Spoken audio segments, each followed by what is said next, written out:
Welcome, welcome, welcome. This is Peter Winnick. I'm the founder and CEO at Thought Leadership Leverage, and you're joining us on a version of our podcast that we do on LinkedIn Live. So, my guest today is Ken Lizotte. Ken is an old friend. He is the author of 7 books, including The Speaker's Edge, the ultimate go to guide for locating and landing lots of speaking gigs. He has written a whole bunch of other books. We won't get into those just yet. He's a columnist and a blogger at the Huffington Post.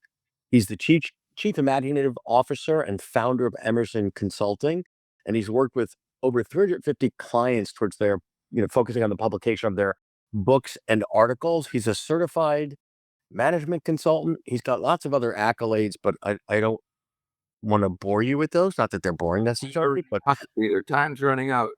exactly. So, Ken, welcome aboard. Thanks for coming on today. Thank you. Thank you. My first ever LinkedIn Live. So it's a maiden voyage for me. There we go. Yeah, I hear this internet thing is probably here to stay. So we wish you luck on that. Maybe. So explain, you and I have had this conversation, but explain for us in layman's terms what it is you do, who pays you to do what? Because it's a little bit confusing, but I think once you unpack it, it makes a ton of sense. Well, not really. It shouldn't really be confusing. My clients pay me. How does that sound for everybody? Great, thanks. Okay. Thank you, ladies and gentlemen. But my firm is the primary specialty is helping my clients get a book published if they want to get a book published. Sometimes people don't really want to get a book published. It's too overwhelming for them. In that case, we work with them on articles and get articles ongoing, a series of articles, so that they're publishing their ideas, and in that way, they're positioning themselves as thought leaders. So that's the whole. But when you say you're helping them get a book published, Yeah. but you're not an agent, right? You're not a publicist. You're not a ghostwriter, because people need to figure out, I think, where do I put you in the spice rack? Yeah. Well, actually, my firm has got a small staff, but my firm does provide all of those things. We do serve as an agent, the same way a literary Okay. agent would serve, but we do it through our fees, as opposed to the traditional agent approach, which is usually to take a percentage of royalties or an advance, Mhm. like that. Right. And I learned early on when I started this business 27 years ago, and my background had been in publishing and in writing and all. And I had been a ghostwriter at one time, and I had written articles on a regular basis and all. But when I got into this business, what I really wanted to do was help people make their book or article dreams come true. And that sounds a little lofty, but it's really true, because people do have a sense very often that they've got an idea for a book, and their biggest concern is whether or not anybody would publish it, or is there any way Right. should Right. anybody read it? Would anybody buy it? Would people laugh at it, or would they not? Or would it be taken seriously, and all of that?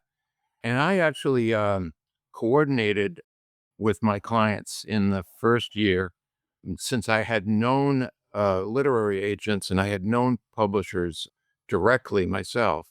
I thought the smart thing to do would be to work with literary agents, most of them in New Mhm. York, and work with my clients and get paid for helping create a proposal, which is what one needs to do if they're gonna land a publishing deal, and then turn it over to a literary agent.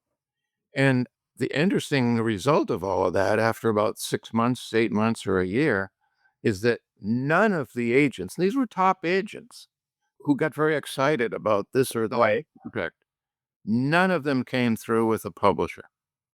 And my client would say to me, Ken, what's going on with the agent? I hadn't heard. And guess what? I didn't know, because they wouldn't respond to me either. If they didn't have good news, agents don't want to respond. So after about like approaching a year at this, I said, if this was all about failing, I can do that myself. Why do I have to delegate that? So that's what I did, and that so that I took the literary agent piece and Right. folded it in to the writing an editorial where we helped create the proposal. And then as the years went on, you said publicists, we do offer publicist service as well, promotion. We do offer ghostwriting, but not, yes, but not really. Because one thing I learned in my own experience with being a ghostwriter and knowing ghostwriters when I was younger is that it's a very hard thing to pull off. No matter how great a writer you are, it's very hard to get into somebody else's mind and experience and years of nuance and all of that and really become that person. So sometimes Yeah. it works and sometimes it doesn't. No, it's tough. So give us a sense though. You've been at this game for quite some time. The sort of the changing landscape of publishing and what the expectations are. And then after you depress us with that, maybe enlighten us with a little bit of what a book can do for somebody from a career standpoint, from a business standpoint, from a getting the ideas out there standpoint. Well, the biggest difference, but this really goes back decades as opposed to just a few years, is that publishers do much less than they used to. I'm going to say like 30 or 40 or even 50 years ago, in terms of promoting their own books. And it's Yeah. all on the author now. So when I work with someone and we are preparing a book proposal, the most important piece of that book proposal, the most important piece, more important than the idea of the book, is what is the author prepared to do, and what would be the author's promotion plan? So stay there for a minute though, because this Yeah. is where ultimately, in many instances, there is and will continue to be a lack of alignment between what the objectives of the author are and what the publisher are.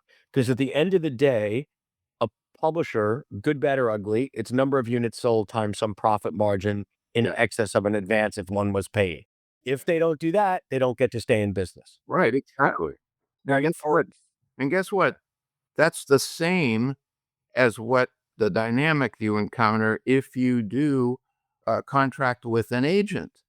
So those agents that were not returning my calls as well as my clients' calls, and then my client would have, back in that situation, would have signed a contract directly with the literary agent that I put. Yes, not with you. Right, right, right. So they weren't getting return calls, and really was before emails was, as it is now.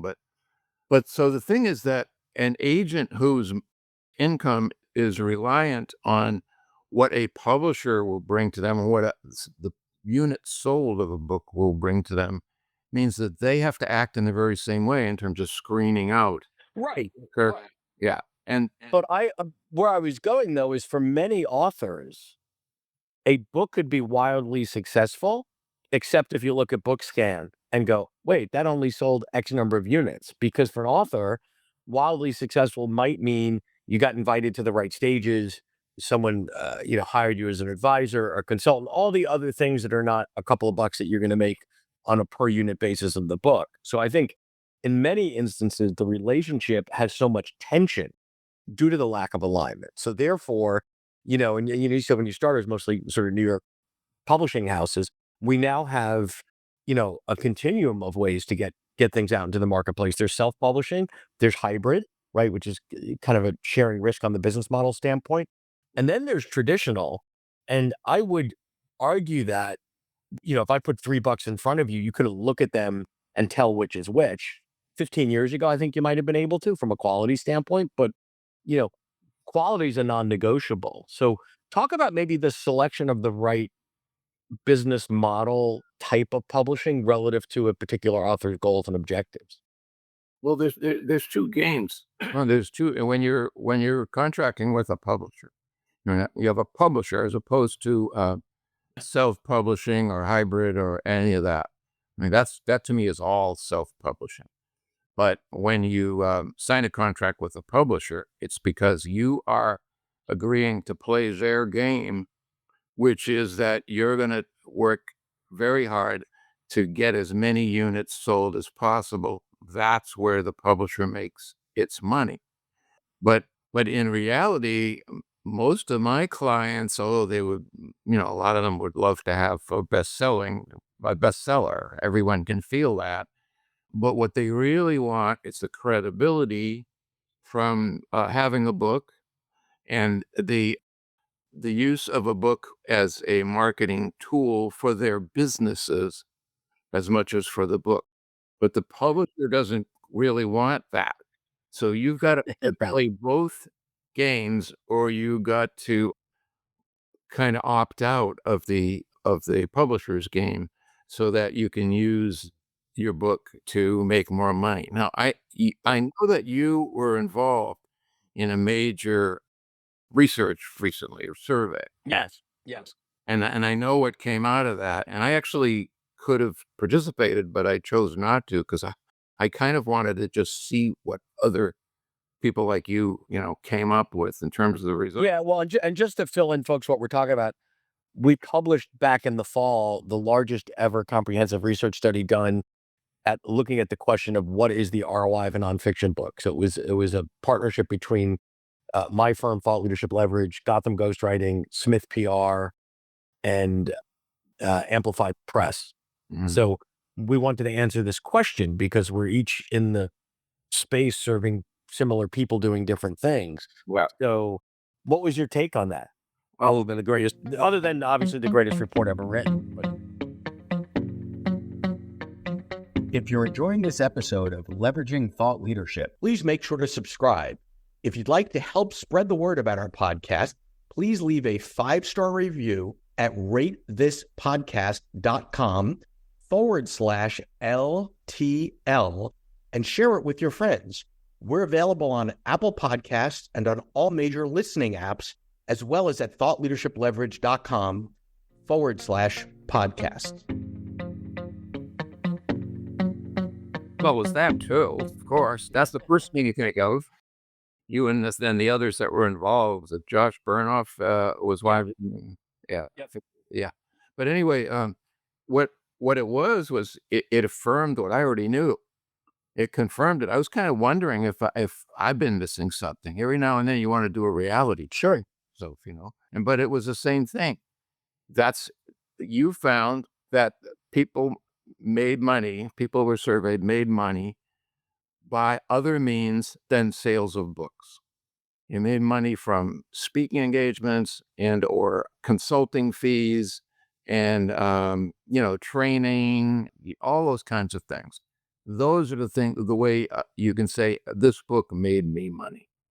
So stay there a minute because that is one of the insights from the research. But what's interesting about that is you say, okay, so you make money from selling a book by making money by selling things, not the book. So if I was in the candy business, I want to sell the candy for a margin that drops a profit, right? So it would be number of candy bars or bags of candy or whatever. And I'm counting the days till Halloween and blah, blah, blah, blah, blah. With a book, it's quite different because you could also have a book that is commercially incredibly successful, sells a ton of copies, et cetera, but for some reason doesn't resonate with the market that it should have resonated to grow the business of the thought leader. That's unusual, but that happens too. So it's not a exact correlation necessarily of the more you sell, the more you're exposed to the right people. It's got to get to the right people. And I think, and I'd love to get your take on this, a lot of authors try to please everyone as opposed to getting really, really laser focused and saying, you know what? Most of the world doesn't care who I am, what I do, what I write about, what I research about, and that's okay. Keep it laser focused on that small slice of the population where your work would have the greatest impact. So how would you think about that, Ken? Well, to me, that sounds like the sort of the normal course of business, and in some ways, a lot of times when we start out with a company in a service that we think is the service that we'd really want to promote, who our target market Right. about to be is different than what we thought. It's like, for example, before I started this business, I was in a different one where I was helping people in mid-career crisis work that out for themselves and Mhm. and maybe make a career change or something like that. And that was at a time that was in the '90s. It was at a time when, there was a recession going on, and it was also the time when all this right sizing and downsizing and everything was Mhm. going crazy. When I'd be talking to somebody or at a party or something, and they'd say, "Oh, what do you do?" I'd say, "Well, I'm helping people, get out of, career crisis and this and that." And invariably, the person would say to me, "Well, gee, wow, you must be booming." And guess what? I wasn't booming yet, okay? Because Right. I looked at the attendance sheets that I'd pass out when I went out and spoke, or I looked at who our clients were, what their situation was. And very, very, very few of them were unemployed.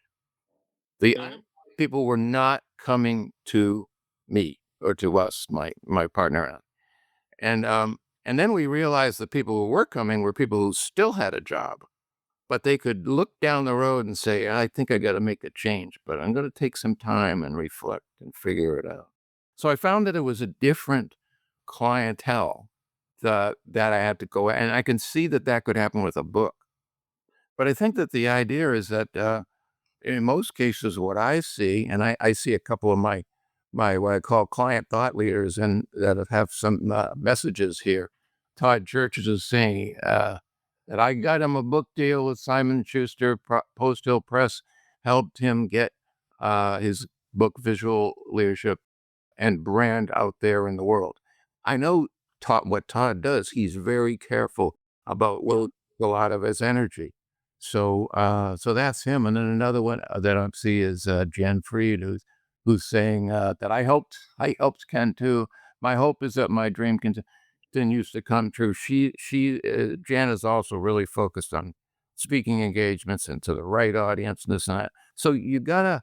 I think what I'm saying is that it can go in another direction and maybe that'll be okay for you. But if it's not, then use the book as a tool for who you want to get to. And if nothing else, people are just plain impressed when you have a book, whether they read it, whether they buy it, whether they this or that. Right. It's a tool that really validates the fact that you're an expert. And the other disconnect, if you will, between what works or what is a best practice for an author and a publisher is books, no pun intended, have a long shelf life for an author, but for a publisher, they think about them as seasonal, releases because that's the cadence of the business, right? Like I have a spring release, I have a fall release, whatever. Todd, I'll point out Todd because he's a mutual friend. Yeah, his book is out. I think it's 2 years, maybe three. Todd, and he's still getting attention from it. He's still getting that new people reaching out to him because Still using it. And now he's yeah, still using yeah, the picture that I that gave you to put out to everybody who's attending had me holding this book, The Expert's Edge, that right, Will published, okay? The Expert's Edge, become the go-to authority people turn to every time, okay? They actually put that title and subtitle on there, but yeah, where yeah, okay? yep. And when did I publish this? When did I have this published? Late 2008. Wow. Still using it. You Right. didn't ask me whether or not the book I am holding in the photo was a recent book. You just accepted the photo. But this is still an important book for a lot of people. I know Well, for most books are evergreen and principle based, right? If you were pointing out a book in 2008 on I don't know, best software to use to automate your office, you know, I probably wouldn't be interested in that. yeah, exactly. That's true. So Yeah. Yeah. So that's most of the point, I think, as far as that goes. How's the cool. So as we start to enter the last couple minutes here, somebody's out there theoretically or hopefully considering writing a book. What would you tell them to consider, and what would you tell them to think about before they choose to sort of dive in? Yeah. The first thing I do in a case like that, when someone comes to me like that, is help them understand just what we're talking about today. What are the two options here? What are the two? I call them games. What are the two games? You're going to play the publisher's game, or you're going to play your game. And your game means that the smartest way, the most logical way, to go about it is to self-publish, which I offer that service too. So Well, I'm not trying to convince anybody to go this way or that way. I think they just need to know what the ups and downs are of each of these. And when you look at it logically, self-publishing makes way more sense than having, mhm. because you've got the control of being able to control the content, the title, the cover, this and that. You don't get all that. Speed, the time to market, right? Yeah, or whether to market, Yeah, whether yeah, or not to market. So it's very important to make that decision in the beginning. And then once you've made that decision, then we can go forward and we can get the book that you want to put out. Either find a publisher for it, and we'll just keep the fact that I get paid for this, and it's a set fee. It's not like I get paid month after month after month, and I can draw this out. The fact that I get a let's call it a consulting fee for this is that I will keep going. I mean, people say, "Well, where's your incentive?" Sometimes I hear that. Where's your incentive? Where's the traditional literary agent's incentive if they're gonna get 10% of nothing? Where's right. and my incentive is the same as any consultant or any service provider or whatever. You hire me, Peter. I want you to be saying to people, "Yeah, I know that Ken Lizotte.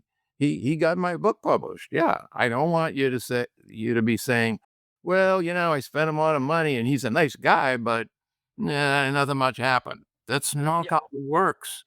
right, right. No, and it's gotta be about the outcomes, it's gotta be about the results, and, part of what someone is paying for is the experience. Part of someone is paying for is when they're working with someone like you, they're gonna make less mistakes than they would have if they didn't, right? Because you could point out things that are like, "Well, here's why we don't do things that seem that would make sense to you to do." So, cool. Any other final no pressure, but final words of wisdom that could change the directory or trajectory of someone's life? No pressure. Just that if they have an idea for a book, whether they hire me or not, they should know that we're in a landscape right now where it can be done. Whether it's Mhm. option or that option, this game or that game, it can be done, and people should not be. You've still got a lot of this leftover baggage about whether a publisher would care about it or not. If you to enough publishers, you're going to find a publisher, no matter what your idea for. Yeah. I Yeah, have it's a ma I think it's a matter of it's the right publisher for you based on your goals, Yeah. objectives, and desired outcomes. Yeah. So this has been great. I appreciate you, Ken. I appreciate your wisdom. You've been around this for a long time and had your hands in hundreds and hundreds of projects. So I appreciate you and I thank you for sharing some time with us today. Well, it was fun coming on. What are we going to do tomorrow, you and me? I don't know. I haven't thought that far ahead. Thanks, Ken. Okay. Bye. Bye, everybody. To learn more about Thought Leadership Leverage, please visit our website at thoughtleadershipleverage.com. To reach me directly, feel free to email me at peter@thoughtleadershipleverage.com. And please subscribe to Leveraging Thought Leadership on iTunes or your favorite podcast app to get your weekly episode automatically.